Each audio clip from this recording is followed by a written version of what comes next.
বিএনপির এই দশা কারা করলো, কিভাবে করলো এবং কেনই বা করলো? আসেন এটা একটু বুঝে দেখি।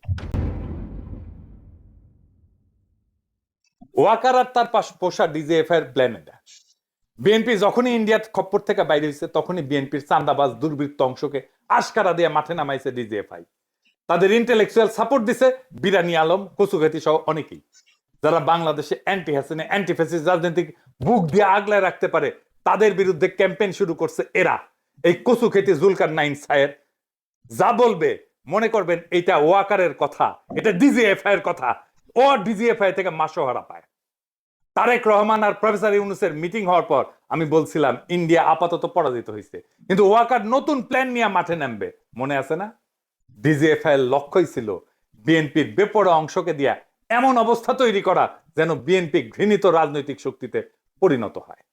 ঠিক রাস্তায় আগাইছে, তাদের প্ল্যান পরিকল্পনা সফল কইরা দিছে কচুখেতিরা, এই বিরানি আলমেরা।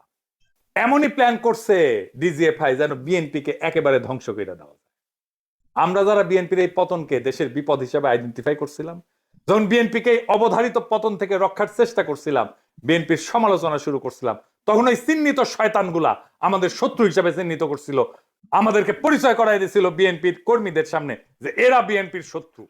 এরা একে একে আমাদের কণ্ঠরোধ করার জন্য এমন কিছু নাই যা করে না। খুঁজে দেখলে আজকের পাথর দিয়া ক্যামেরার সামনে হত্যাকাণ্ডটাও ডিজিএফআই প্রযোজিত বলে জানা যাবে বলে আমার অনুমান। বিএনপির নেতা কর্মীদের বলি, আপনারা কি ডিজিএফআই এর গ্র্যান্ড ডিজাইনটা বুঝতে পারতেছেন? প্রশ্ন করেন, কে তাদের এই সাহস দিছে এইভাবে খুন করা যায়?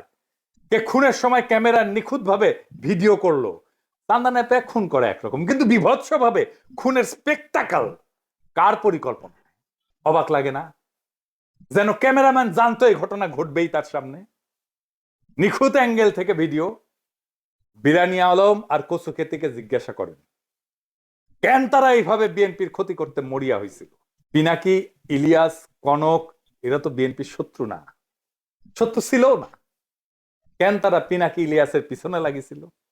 তারা প্রচার করছে না বিএনপিকে আমরা ক্ষমতায় আসতে দিতে চাই না। বিএনপি এখন ক্ষমতায় আসতে পারবে? কি মনে হয়? প্রফেসর ইউনূসের সরকারের আইন শৃঙ্খলা রক্ষার ব্যর্থতার কথা বলতেছিল। আরে বেকুবের বাচ্চা, ম্যাজিস্ট্রেসি পাওয়ার নিয়ে মাঠে কি আর্মি নাই? ওয়াকারের লোক নাই? তারা কি লাইতেছে? প্রথম আলোর সামনে তো ঠিকই আর্মি দিয়া গরু জবাই ঠেকাইতে গেছিল আর্মি, এই হত্যাকাণ্ড ঠেকাইতে পারে নাই কেন? চান্দাবাজ চান্দাবাজ কইয়া মুখে ফেনা তুলে ফেলছে, সাধারণ পাবলিককে পিটাইতেছে না আর্মি? পাশার মধ্যে পিটাইতেছে না? পাশা লাল কইরা দিতেছে না? আর্মি চান্দাবাজ ধরে পিটাইছে? একটাও পিটাইছে দেখান? করে নাই। করে নাই কারণ এইগুলা ওয়াকার পালে। আবার দেখেন এই নধর এ দাবি করিচ্ছে বিএনপির গুন্ডাদের ম্যানেজ করার জন্য বিএনপির ক্ষমতায় যাওয়া দরকার। এগুলোর এখন হোলসেলে থাপড়ান বিএনপির কর্মীরা। আপনাদের বলতেছি যদি বিএনপি কে রক্ষা করতে চান, এগুলাকে যদি হোলসেলে না থাপড়ান বিএনপি রক্ষা পাবে না। বিএনপিকে এই জায়গায় এইগুলা নিয়ে আসবে। এই ছাপড়িগুলা যেদিন থেকে বিএনপির কান্দে চাপিছে সেদিন থেকে বিএনপির পতন শুরু হয়েছে। বিএনপির নেতা কর্মীদের এখন কি করণীয়? এইটা বিএনপির জন্য একটা ওয়েক আপ কল। বিএনপি রে কই আওয়ামী লীগের রাজনীতি করা বাদ দেন। ওয়াকার যে আপনাদের মারবে সেটা বিশ্বাস করেন এখন। ইন্ডিয়ার হাত ধরতে যায় না, আব্দুল নূর তুষারদের হিরো বানান না, রুমিন আর ফজা পাগলারে বহিষ্কার করেন যদি বাঁচতে চান। আর কর্মীদের বলেন ছাত্রী আর কচুখেতিদের বয়ান দিয়া প্রভাবিত না হইতে। আর যা যা করছেন এতদিন এক সময়ের সহযোদ্ধাদের সাথে, তার জন্য পাবলিকের কাছে ক্ষমা চান, আমাদের কাছে ক্ষমা চাইতে হবে না। এনসিপি আর জামাত শিবিরের পিছে লাগা বন্ধ করেন, প্রফেসর ইউনূসের সরকারের পিছে লাগা বন্ধ করেন। এখনো টাইম আছে, আপনাদের ফিরে আসার সম্ভাবনা আছে। রাজনীতিটা করেন, কিভাবে করতে হবে রাজনীতি নিজে না বুঝলে আলাপ করেন, সাহায্য করব, পরামর্শ দিব। 2 সপ্তাহের মধ্যে পরিস্থিতি ঘুরে দেওয়া যাবে যদি কথা শুনেন আমাদের। আমার কথা শুনলে যে ফায়দা আছে তার প্রমাণ হইতেছে পিনাকিরে তো হুতাই দিতে চাইছিল আপনার দলের চাপড়িরাই। ওয়াকার আর কচুখেতিদের সাথে মিলা পারছে? পারে নাই। তাই কইতেছি সিচুয়েশন কেমনে পাল্টাইতে হয় সেটার জন্য গুরু না মানেন, পরামর্শ নিলে ক্ষতি নাই। আর জামাত শিবির এনসিপি কে বলি, চান্দাবাজদের বিরুদ্ধে কথা বলেন, অসুবিধা নাই, কিন্তু বিএনপি কে দল হিসেবে, তারেক রহমানকে রাজনৈতিক নেতা হিসেবে আক্রমণ করেন না। এতে দেশের উপকার হবে না। বিএনপি মানে চান্দাবাজ না, বিএনপি মানে জিয়াউর রহমান, বিএনপি মানে খালেদা জিয়া, বিএনপি মানে আমাদের anti Baksal pioneer political platform. সেটা ধ্বংস হইলে বাংলাদেশ বিপদে পড়বে। বিএনপি আমাদের শত্রু না, বিএনপি আমাদের বন্ধু সহযোদ্ধা।